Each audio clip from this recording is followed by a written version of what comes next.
அதிகாலையில் ஆண்டவரே அன்பின் பாதம் சரணடைந்தேன். அதிசயமே உம் நாமம்,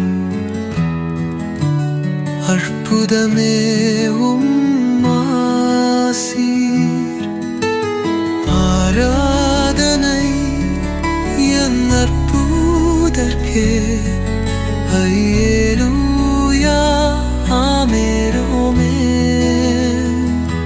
இன்பமுரதன் இசை பாடவே, மினியனல் ஓசையாறு இன்றைக்கே நான் அர்ப்பணித்து,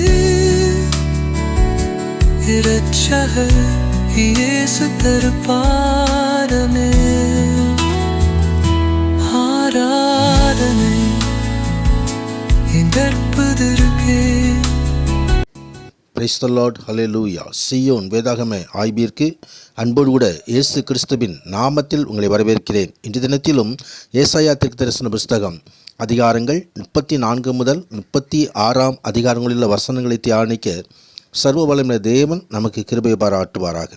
34வது அதிகாரத்திலே சகல ஜாதிகளின் மேலும் கர்த்தருடைய நியாய தீர்ப்பு கடந்து வருவதை குறித்து வேதம் எச்சரிக்கிறது. ஒவ்வொரு பிரிவாக எகிப்தியருக்கு, பாபிலோனியருக்கு, மோவாபியருக்கு என்ப ஒவ்வொரு பிரிவாக ஆண்டவர் தமது நியாய தீர்ப்பை சொல்லி வந்த தேவன் இப்பொழுது சகல ஜாதிகளின் மேலும் அந்த தீர்ப்பு, நியாய தீர்ப்பு வருகிறது என்று சொல்லி ஆண்டவராகிய தேவன் இங்கே எச்சரிக்கிறார். இறுதி காலத்திலே பயங்கரமான நியாய தீர்ப்பு எல்லா தேசங்கள் மேலும் விழுவதை குறித்து இந்த வசனங்கள் குறிப்பிடுகிறது. எல்லா பாவத்துக்கும், எல்லா விதமான மீறுதல்களுக்கும் உண்டாகிற தேவ கோபாக்கினையை இந்த காரியங்கள் சுட்டி காட்டுகிறது.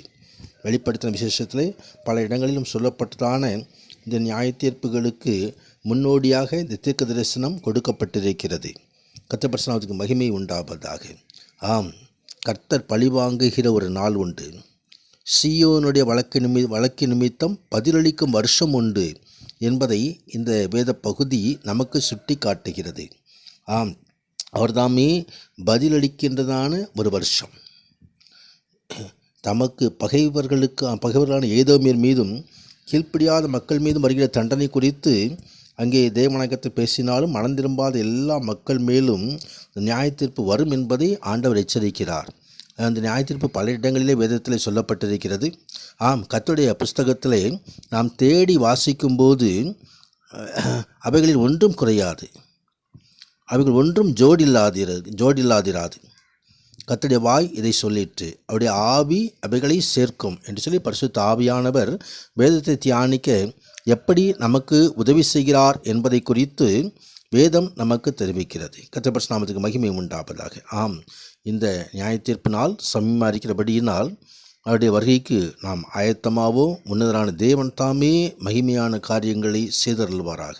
35வது அதிகாரத்தில் அங்கு மீட்கப்பட்டவர்களுக்கான ஒரு ஆனந்த களிப்பு, ஒரு சந்தோஷம் உண்டாவதை குறித்து இங்கே வேதம் தெரிவிக்கிறது. கடந்த அதிகாரத்தில் நியாய தீர்ப்பை குறித்து ஆண்டவர் எச்சரித்தாலும் மீட்கப்பட்டவர்களுக்கென்று ஒரு மகிமையான ஆசீர்வாதம் காத்திருக்கிறது. துன்மார்க்கரை அழிப்பதின் மூலமாக தேவ நியாய தீர்ப்பு வெளிப்படும்போது, அதே நேரத்தில் தேவனால் மீட்கப்பட்டவர்கள், ஆண்டவராகிய இயேசு கிறிஸ்துவின் இரத்தத்தினாலே கழுவப்பட்டவர்கள், பரிசுத்தமாக்கப்பட்டவர்கள், அவர்களுக்கு உண்டாகிறதான நித்திய ஆசீர்வாதங்களை இந்த அதிகாரம் வெளிப்படுத்துகிறது. உலகத்தின் துன்மார்க்கத்துக்கென்று நீதியான பலனளிக்க வருகின்ற அதே நேரத்தில் நீதிமான்களை ரட்சிக்கவும் ஆண்டவர் வருகிறார். மீட்கப்பட்டவர்கள் பாவத்திலிருந்தும் அதன் பலனிலிருந்தும் ரட்சிக்கப்பட்டு அவர் தாமே தேவனுடைய ராஜ்யத்துக்கு அவர் மகிமையாய் கொண்டு செல்லுவார். கர்த்தர் பரிசுத்தத்துக்கு மகிமை உண்டாகும். கர்த்தரால் மீட்கப்பட்டவர்கள் திரும்பி ஆனந்த களிப்புடன் வந்து சீயோனுக்கு வருவார்கள். நித்திய மகிழ்ச்சி அவர்கள் தலையின் மேல் இருக்கும். சந்தோஷம் மகிழ்ச்சியும் அடைவார்கள்.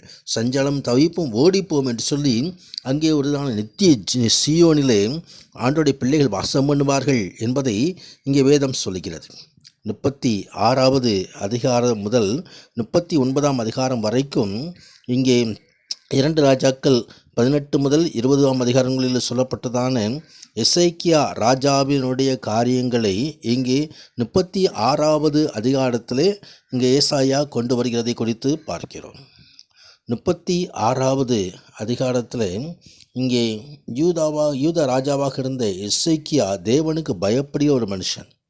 ஆனால் அவன் ஆண்ட 14வது வருடத்திலே கிமு 701 அசிரிய மன்னனாகிய செனகரீப் எருசலேமை கைப்பற்ற யூதாவை முற்றுகையிட்டான்.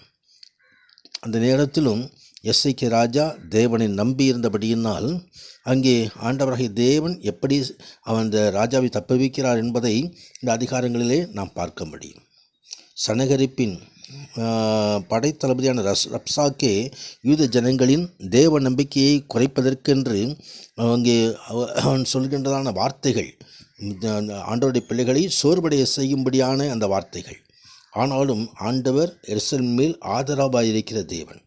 ஆம், கர்த்தரால் யூதரை தனது இராணுவத்தின் பிடியத்திலிருந்து தப்புவிக்க இயலாது என்று சொல்லி படைத்தளபதி ரப்சாக்கே சொன்னாலும் ஆண்டவரது கரம் தேவனுடைய பிள்ளைகளோடு உண்டு.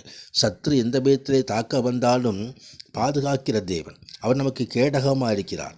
நானே உனக்கு கேடகமும் மகிமை பொருந்திய கேடகமும் தாமே நமக்கு மகிமை பொருந்திய பட்டயமாக இருப்பார். அவர் சகாயம் செய்யும் கேடகமும் மகிமை பொருந்திய பட்டயமாக இருப்பார். கர்த்தர் நாமத்துக்கு மகிமை உண்டாவதாக. ஆம், எந்த பயமுறுத்தலை குறித்தும் எதை குறித்து நாம் பயப்பட வேண்டும். பயப்படாதே, உன்னோடு இருக்கிறேன் என்று சொல்கிறவர் நம்மோடு இருப்பார். ஆம், ரப்சாக்கை போல எத்தனையோ காரியங்கள் நம்மை பயமுறுத்தி கொண்டிருக்கலாம். ஆனால் ஆண்டவராகிய தேவன் நம்மோடு இருந்து அவர் நம்மை நடத்துகிற தேவன். கர்த்தர் நாமத்துக்கு மகிமை உண்டாவதாக. அந்த உன்னத தேவனை நாம் ஆராதிப்போம். கர்த்தர் மகிமையான காரியங்களை நமக்கு செய்தருள்வாராக. பரிசுத்த நாமத்திற்கே மகிமை உண்டாவதாக. ஆமீன், ஆமீன்.